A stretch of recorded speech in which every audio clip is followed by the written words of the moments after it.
दिल्ली से पटना पहुंचे सीएम नीतीश कुमार। आंखों के इलाज के लिए दिल्ली एम्स में भर्ती थे सीएम। डॉक्टरों ने सीएम को दी आराम करने की सलाह।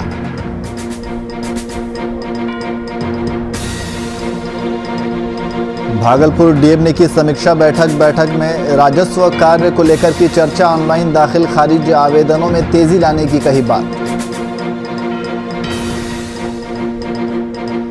बगहा की गंडक नदी में पलटी नाव। स्थानीय गोताखोरों की मदद से 7 लोगों की बचाई गई जान। 2 लोग अभी भी लापता।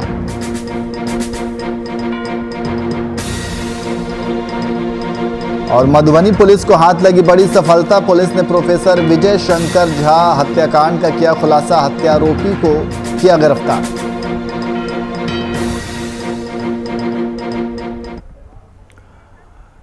नमस्कार, मैं नियाज खान और आप देख रहे हैं वीआईपी न्यूज। अब सीधे रुख करते हैं खबरों की ओर। कोरोना के पहले और दूसरे लहर के बाद अब डेल्टा प्लस वेरिएंट लोगों के सिर का दर्द बना हुआ है।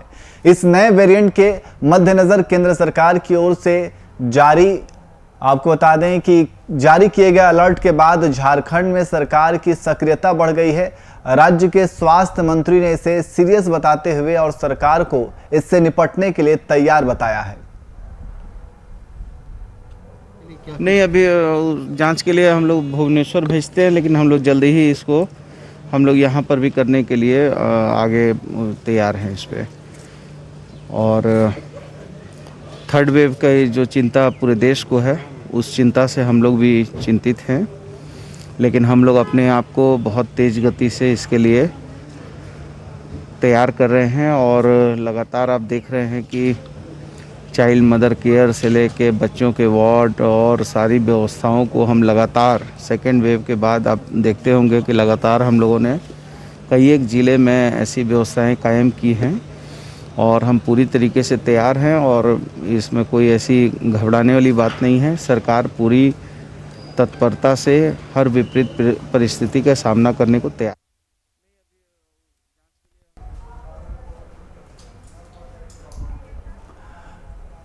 वहीं संथाल विद्रोह के नायक सिद्धू और कान्हू की याद में हूल दिवस के मौके पर दुमका में अलग अलग पार्टियों के लोगों ने सिद्धू कान्हू जैसे वीर सपूत को याद कर शहादत दिवस मनाया। इस मौके पर दुमका के पोखरा चौक पर झारखंड मुक्ति मोर्चा के विधायक बसंत सोरेन और बीजेपी की ओर से पूर्व समाज कल्याण मंत्री डॉक्टर लुइस मरांडी के साथ अलग राज्य से जुड़े कई आंदोलन क्रांतियों ने सिद्धू कान्हू की प्रतिमा पर माल्यार्पण किया और साथ ही पिछले साल हुए सिद्धू कान्हू के वंशज की हत्या मामले में सीबीआई जांच की मांग की। मूल्य की एक पहचान है, इस पहचान को हम लोग बरकरार रखना चाहते हैं और वो हुल जब तक इस क्षेत्र के जनता जनमानस तक नहीं पहुंचेगा, ये हुल सदैव बना रहेगा। क्या लगता है कि हम लोग प्रयास कर रहे हैं, हेमंत जी निरंतर प्रयास कर रहे हैं और ये प्रयास निरंतर रहेगा जब तक कि ये झारखंड है और हम लोगों का जो देश है, हम लोग का जो प्रदेश है, इसको हम लोग जब तक जो सोच के साथ हुल हुआ है वो हुल के साथ ही इसको पूरा करें। हर जगह बहुत सारी चीज़ का संस्थाएं खुली जा रही है। कई जगह सरकार ने अपना एयरपोर्ट खोले जा रहे हैं, कई जगह कई संस्थाएं खोली जा रही हैं। तो हम लोगों का इस बात का संकल्प है कि सरकार, चाहे वो केंद्र सरकार हो चाहे वो राज्य सरकार हो, सभी जगह संस्था जितने भी उसका नामांकन तो वीर सिद्धू कान्हू या फूलो झानो या चांद भैरव के नाम से किया जाए। ये सारी चीज़ों को लेकर के आज हम लोगों ने ये संकल्प लेकर के सरकार और केंद्र सरकार, राज्य और केंद्र सरकार से मांग करते हैं कि 30 हूल दिवस के शुभ अवसर पर राज्य सरकार से कि हर जगह कई सारे संस्थान जैसे मेडिकल कॉलेज बने, उसमें सिद्धू कान्हू मेडिकल कॉलेज। वहीं 5 राज्यों की पुलिस अब मिलकर नक्सल के खिलाफ अभियान चलाएंगे। झारखंड और उसके पड़ोसी राज्यों में पुलिस का समन्वय बेहतर हो, इसे लेकर बीते दिन वर्चुअल मीटिंग की गई। इस मीटिंग में तय हुआ कि राज्यों के सीमावर्ती इलाकों के थाना प्रभारी और डीएसपी में बेहतर तालमेल के लिए समय समय पर बैठक होनी चाहिए। वहीं नक्सल अभियान चलाकर उड़ीसा के डीजी की अध्यक्षता में झारखंड, बिहार, उड़ीसा, छत्तीसगढ़ और पश्चिम बंगाल के डीजी और मुख्यालय स्तर पर के तमाम अधिकारी शामिल रहे। बैठक में मुख्य रूप से नक्सल को लेकर विशेष चर्चा की गई, जिसमें आपसी समन्वय बनाकर अभियान चलाने पर सभी की सहमति बनी है। बैठक में काफ़ी विस्तृत रूप से चर्चा की गई और जो इस तरीके के जो गिरोह है जो काम कर रहे खासकर झारखंड या हमारे जो सीमावर्ती राज्य है उनमें उनके संबंध में सारी इन्फॉर्मेशन एक्सचेंज की गई है और एक कोऑर्डिनेटेड वे में संयुक्त रूप से इन गिरोहों के विरुद्ध भी एक कार्य योजना बनी है जो हम लोग इसमें कार्य कर रहे हैं। सर ऑपरेशन मुस्कान बड़ा तेज चल रहा था, बीच में फिर सर रुक गया। यूपी में बहुत तेज़ी से वो अभी काम कर रहा है सर, तो फिर से उसको सर एक्टिव करना पड़ेगा सर। ये एक डेफिनेटली इशू है, बहुत बड़ा इशू है और इसमें काम भी हो रहा है और आगे और इस पे हम लोग और अच्छे से फोकस देके इस पे काम। वहीं गिरिडीह के गांवा प्रखंड में कोविड से हुई मौत का कांग्रेस पार्टी के कार्यकर्ता सर्वेक्षण करेंगे, जिसके लिए प्रखंड कांग्रेस कमेटी ने बीते दिन एक बैठक का आयोजन किया। बैठक की अध्यक्षता प्रखंड अध्यक्ष नंदू सिन्हा ने की, जहां मौके पर धनवार विधानसभा प्रभारी मरगूब आलम भी मौजूद रहे। वहीं बैठक में आगामी अगस्त माह से आईसीसी और झारखंड प्रदेश कमेटी द्वारा निर्धारित आउटरीच सर्वेक्षण कार्यक्रम शुरू करने पर भी चर्चा की गई। मौके पर फैसला लिया गया कि पार्टी के कार्यकर्ताओं द्वारा हर प्रखंड से बीते महीने कोरोना से हुई मौत के आंकड़ों का सर्वेक्षण किया जाएगा। सर्वेक्षण का रिपोर्ट पार्टी के वरीय अधिकारियों के पास भेजी जाएगी और साथ ही बैठक में उपस्थित लोगों को आउटरीच सर्वे प्रपत्र भरने का तरीका बताया गया। इस बैठक में अल्पसंख्यक अध्यक्ष जिशान खान, कांग्रेस नेता रणधीर चौधरी, शुभम सिन्हा समेत दर्जनों कांग्रेस कार्यकर्ता मौजूद रहे। आज गांवा प्रखंड कांग्रेस कमेटी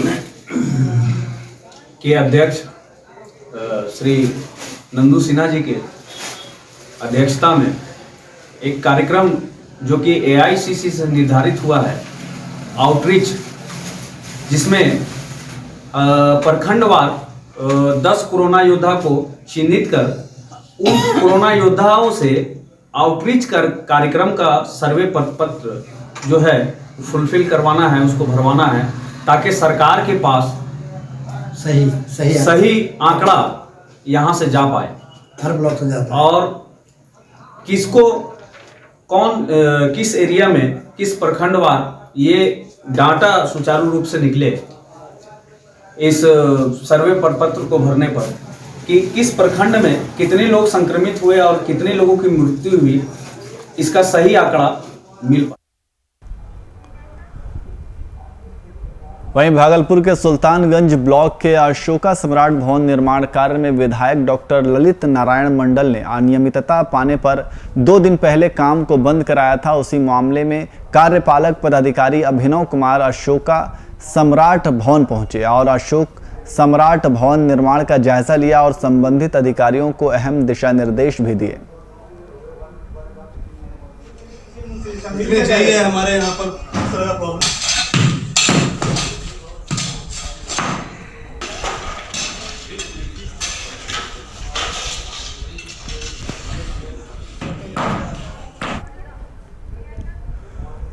और भागलपुर में जिलाधिकारी की ओर से वीडियो कॉन्फ्रेंसिंग के माध्यम से राजस्व संबंधी कार्यों को लेकर एक समीक्षा की गई और साथ ही संबंधित अधिकारियों को अहम दिशा निर्देश दिए गए। आपको बता दें कि इस समीक्षा बैठक में ऑनलाइन दाखिल खारिज आवेदनों को लेकर चर्चा की गई।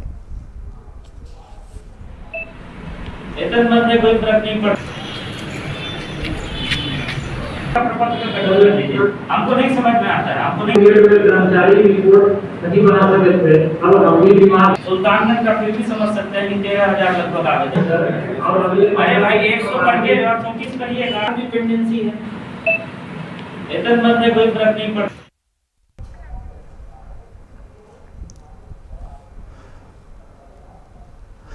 तो भागलपुर में जिलाधिकारी की ओर से वीडियो कॉन्फ्रेंसिंग के माध्यम से राजस्व संबंधी कार्यों को लेकर एक समीक्षा बैठक की गई और डीएम ने इस समीक्षा बैठक को किया है और इस बैठक में राजस्व संबंधी कार्यों की चर्चा की गई और साथ ही संबंधित अधिकारियों को अहम दिशा निर्देश भी दिए गए।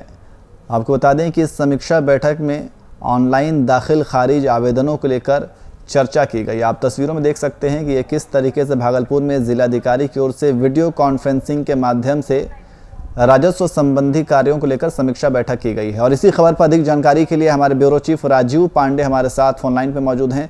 राजीव, डीएम के द्वारा समीक्षा बैठक की गई है, बैठक में क्या कुछ कहा गया?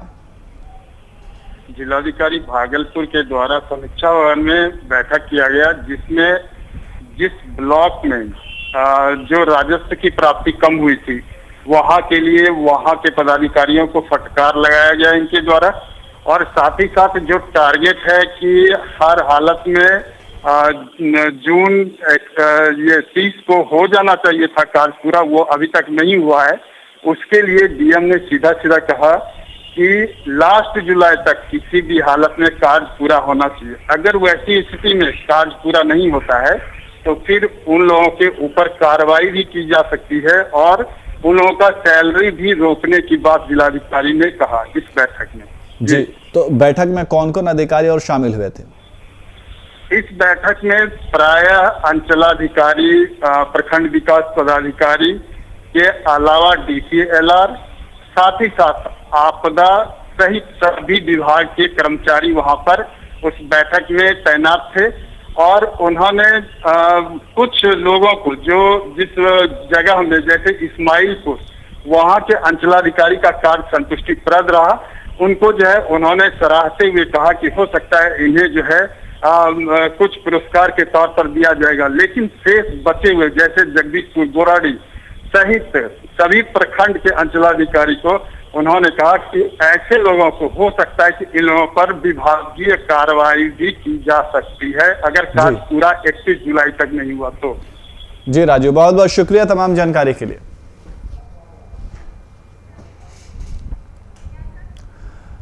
वहीं उत्तर प्रदेश के कन्नौज में सरकारी सुविधा नहीं मिलने के कारण एक युवक का गुस्सा फूट पड़ा। पीडीएस के तहत मिलने वाला राशन नहीं दिए जाने पर युवक ने राशन वितरण करने वाले डीलर के खिलाफ कार्रवाई की मांग के साथ तहसील परिसर स्थित पानी की टंकी पर चढ़ गया। युवक को टंकी के रेलिंग से लटकता देख वहां लोग की भीड़ इकट्ठा हो गई और युवक को टंकी से नीचे उतारने के लिए मनाने लगे। करीब 1 घंटे तक चले इस ड्रामे के बाद युवक टंकी से नीचे उतरा। टंकी से नीचे उतरते ही पुलिस ने युवक को अपनी गिरफ्त में लिया।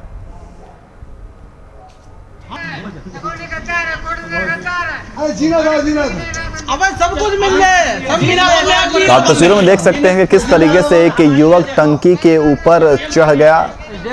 ये सरकारी सुविधा नहीं मिलने के कारण युवक का गुस्सा देखा गया। ये गुस्से में टंकी के ऊपर चढ़ गया। आप तस्वीरों में देख सकते हैं कि स्थानीय लोग उस युवक को समझाने की कोशिश कर रहे हैं और उसे नीचे उतरने के लिए कह रहे हैं। इस बीच पुलिस भी वहां मौके पर पहुंची और मना कर समझा कर उस युवक को टंकी के नीचे उतारा गया और जैसे ही वो नीचे से उतरा तो पुलिस ने युवक को अपने गिरफ्त में ले लिया।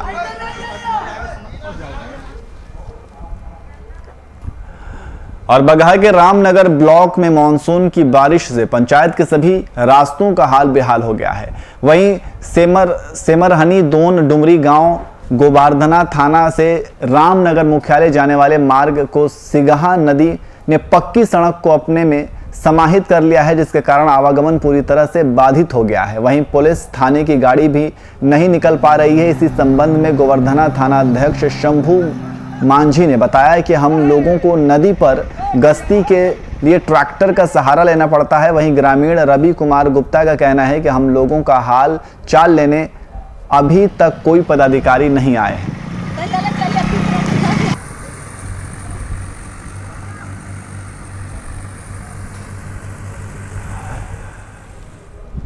तो लगातार बारिश से रास्तों का हाल बेहाल है। आप तस्वीरों में देख सकते हैं कि किस तरीके से रास्ते का हाल बेहाल दिख रहा है। जल जमाव के चलते लोगों का जनजीवन बिल्कुल अस्त व्यस्त हो चुका है। ये तस्वीर बगहा की है जहां मानसून बारिश से पंचायत के सभी रास्तों का हाल बेहाल हो गया है।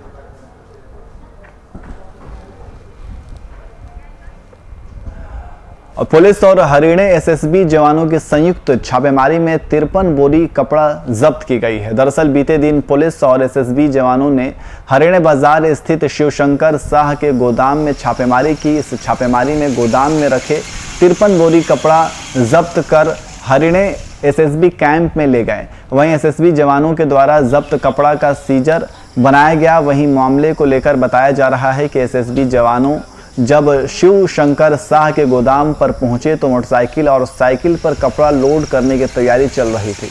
पुलिस के पहुंचते ही गोदाम मालिक शिवशंकर शाह सहित तस्कर भागने में कामयाब रहे, लेकिन पुलिस के सहयोग से एसएसबी जवानों ने गोदाम में रखे सभी 53 पोका कपड़ा को जब्त कर लिया।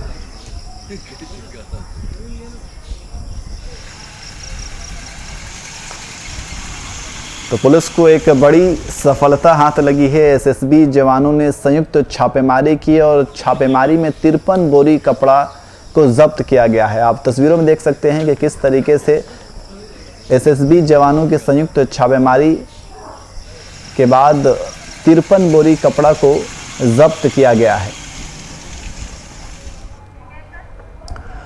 और किसी भी समाज में डॉक्टर भगवान का रूप होता है और उसका होना भी जरूरी है, लेकिन हाल के दिनों में चिकित्सा पेशे से जुड़े लोगों का ऐसा भी चेहरा देखने को मिल रहा है जिससे लोगों के बीच डॉक्टरों का पेशा ही धूमिल हो रहा है। लेकिन वास्तव में धरती पर दूसरा भगवान कहे जाने वाले कोई होते हैं तो वे हैं डॉक्टर। ताज़ा मामला भागलपुर के प्रसिद्ध फिजिशियन डॉक्टर हेमशंकर शर्मा का है, जिन्हें आप लगातार मरीजों की सेवा करते देखते हैं। बताते चले कि डॉक्टर हेमशंकर शर्मा की मां की मृत्यु 3 दिन पहले ही हुई है और वे हिंदू रीति रिवाज से अपनी मां का अंतिम संस्कार कर फिर से अपने चिकित्सा सेवा कार्य में पूरी तरह से लग गए हैं। इसी तरह से चलते रहा।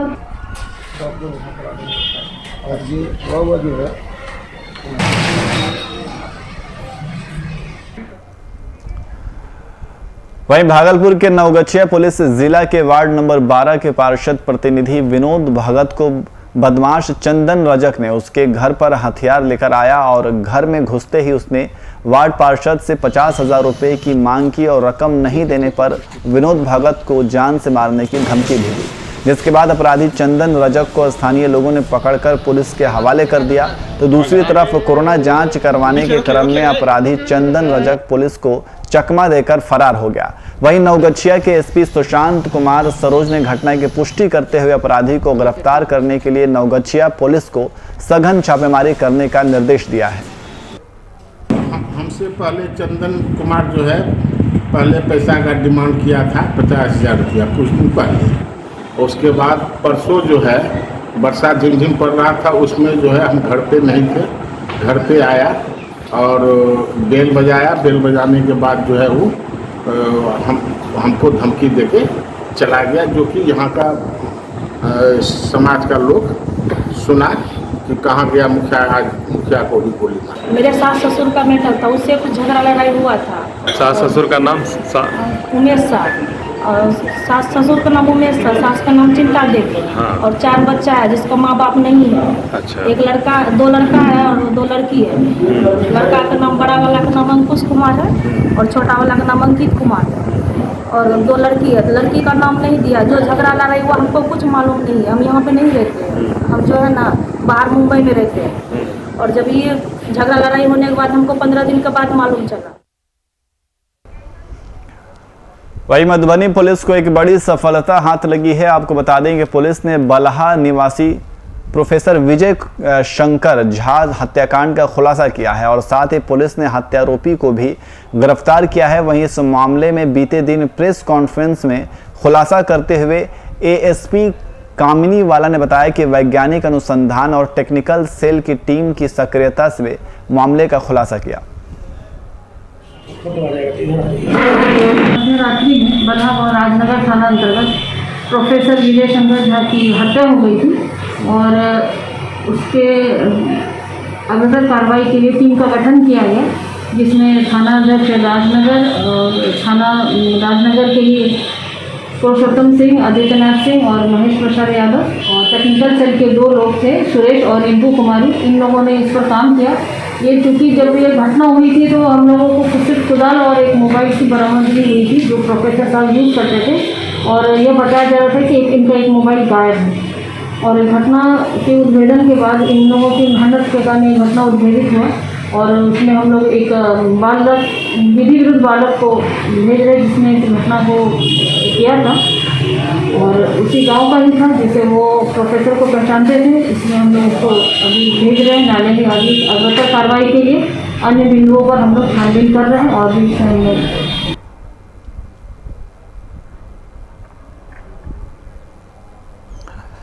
तो मधुबनी पुलिस को एक बड़ी सफलता हाथ लगी है। आपको बता दें कि पुलिस ने बलहा निवासी प्रोफेसर विजय शंकर झा हत्याकांड का खुलासा कर लिया है और साथ ही पुलिस ने हत्या आरोपी को भी गिरफ्तार कर लिया है। वहीं इस मामले में बीते दिन प्रेस कॉन्फ्रेंस में खुलासा करते हुए एएसपी कामनी वाला ने बताया कि वैज्ञानिक अनुसंधान और टेक्निकल सेल की टीम की सक्रियता से मामले का खुलासा किया गया। तो मधुबनी पुलिस ने एक बड़ी सफलता हासिल की है। पुलिस ने बलहा निवासी प्रोफेसर विजय शंकर झा हत्याकांड का खुलासा कर लिया है और साथ ही साथ हत्या के आरोपी को भी गिरफ्तार किया है और उससे पूछताछ लगातार चल रही है। वहीं इस मामले को लेकर प्रेस कॉन्फ्रेंस किया गया और प्रेस कॉन्फ्रेंस में यह खुलासा किया गया। इसमें एएसपी कामनी वाला ने बताया कि वैज्ञानिक अनुसंधान और टेक्निकल सेल की टीम की सक्रियता से मामले का खुलासा किया गया है। तो पुलिस को एक बड़ी सफलता हाथ लगी है। पुलिस ने हत्याकांड का खुलासा कर लिया है और हत्या के आरोपी को पुलिस द्वारा गिरफ्तार कर लिया गया है और पूछताछ हत्या के आरोपी से लगातार की जा रही है। तो ये पूरा मामला प्रोफेसर विजय शंकर झा के हत्याकांड से जुड़ा हुआ था, जो पुलिस इस पूरे मामले की छानबीन कर रही थी और आखिरकार पुलिस को एक बड़ी सफलता हाथ लगी है। इस हत्याकांड का पुलिस द्वारा खुलासा कर लिया गया है और हत्या के जो आरोपी हैं उन्हें गिरफ्तार भी कर लिया गया है और उनसे पूछताछ की जा रही है और आगे की कार्रवाई भी पुलिस के द्वारा की जा रही है।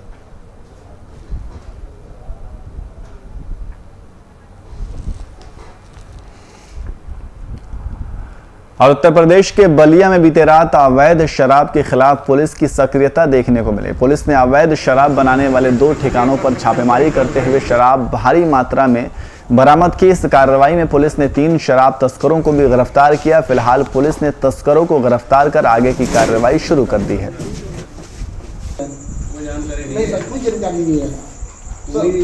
किराए पे दिए हो तुम इस्तेमाल करो।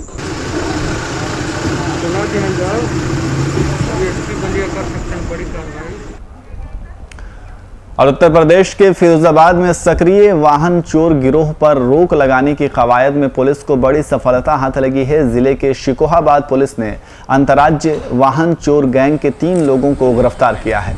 इस कार्रवाई में पुलिस ने चोरी की कई बाइक भी बरामद की है और साथ ही आरोपियों के पास से 2 देसी हथियार और कारतूस बरामद किए हैं।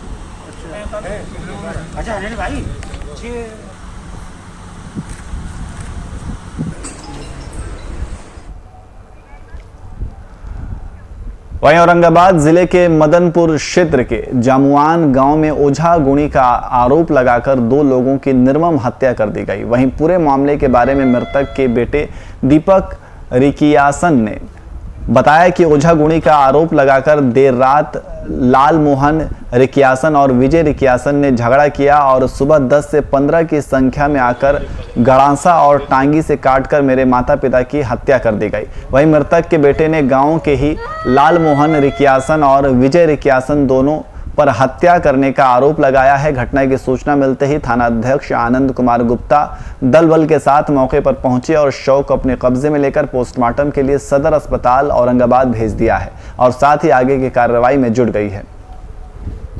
पहले से दुश्मनी चल रहा था सर, झगड़ा भूत भूंकर के समझो कि हल्का फुल्का झगड़ा होता था सर। और बीच में आए रात में हल्का फुल्का 11 बजे रात के दारू शराब पी के जो भी इतनी धमकी दे दिए, तो हम लोग नहीं सोचा सुबह 5 बजे की आए थे फिर टांगिया गणासा लेके। कौन है उनकी कौन मारा? वो विजय नाम करके, लाल मोहन, राम प्यारे, अरुण। और बाढ़ के पंडारक प्रखंड टाल इलाका के बेनुआ बसार पंचायत में जाने वाले बने पुल पर छलांग लगाकर गांव के युवा अपनी जान जोखिम में डालकर स्टंटबाजी करते रहते हैं। क्या बड़े क्या छोटे सभी एक दूसरे को मात देने में लगे हुए हैं। ये अपनी जान को खतरे में डालकर हुनरबाजी लोगों को दिखा रहे हैं। वहीं एक ट्यूब की बनी लटकती रस्सी की मदद से पानी से पुल पर चढ़ने के लिए ये स्टंटबाज इसका इस्तेमाल करते हैं। हालांकि ये स्टंट जानलेवा भी साबित हो सकती है, फिर भी स्टंटबाज अपने स्टंट को दिखाकर एक दूसरे को मात देने में जुटे हुए हैं।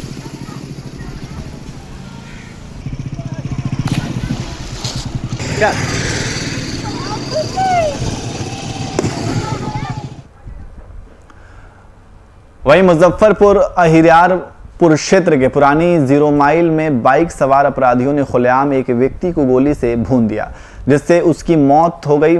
वहीं घटना की सूचना मिलने के बाद मौके पर पहुंची पुलिस ने शव को कब्जे में लेकर पोस्टमार्टम के लिए भेज दिया। मृतक की पहचान शिवहर निवासी नवल सिंह के रूप में हुई है, जिसके बाद पुलिस मामले की जांच में जुट गई है। 2 अपराधी और एक आदमी आगे व्हाइट शर्ट से जा रही थी और 2 अपराधी मोटरसाइकिल से पीछा करते हुए गया और गोली फायरिंग करते हुए जो मेरे घर के बगल में चाय की दुकान पे एक गोली कुत्ता के लगा। उसके बाद मेरे घर से लमसम 10 लगी आगे जाने के बाद वहाँ पे वो आदमी गिरने के बाद उसको अभी सूचना मिली थी कि पुरानी 0 माइल के पास क्राइम के बाद सूचना मिली थी कि पुराना 0 माइल के पास में एक व्यक्ति मोटरसाइकिल से आ रहे थे। 2 अपराधी पीछे से मोटरसाइकिल से आए, एक हेलमेट पहने हुए था, एक बिना हेलमेट का। गोली मार दिया है, जिसमें 6-7 गोली लगा है और स्पॉट पर ही डेथ कर गया है उसको। और फिलहाल बुलेटिन में इतना ही। देश और दुनिया की तमाम खबरों के लिए देखते रहिए